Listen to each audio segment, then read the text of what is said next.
This is setup of the Reolink Battery Doorbell. Step 1 is to turn on your Reolink video doorbell by selecting the button in the back there and then listening to it prompt you in several different languages, which I have covered up right now because it's still going. You're going to open up the Reolink app, and once you do that, you're going to come to the upper right hand corner and press the plus sign. Reolink. Once you do that, it's going to ask you to scan the QR code on the back of the camera. I'm going to do that off camera, and then it's going to ask you to choose your Wi-Fi network.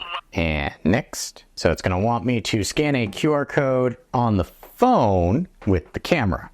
Camera is connecting to your router. Please wait. Connection to the router succeeded. It let me proceed. Welcome to Reolink. Connection to the Router succeeded. Welcome to Reolink.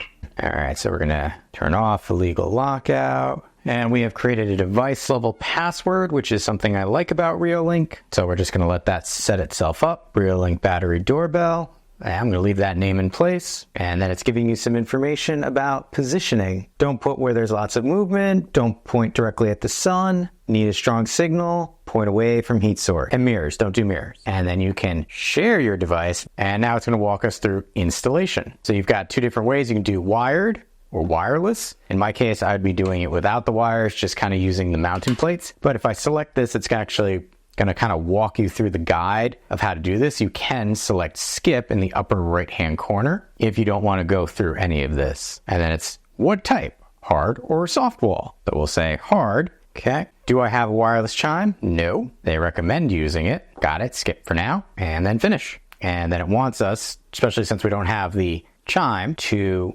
enable push notifications. So we're going to do settings and allow push notifications, and then what type, incoming call, and then device notification ring, and then a schedule. We'll leave it at that. And it's got full screen mode now available. We'll say got it. And then wavy, that's me in real time there. Camera does need some charging, so we will do that next. But that was setup of the Reolink Battery Doorbell.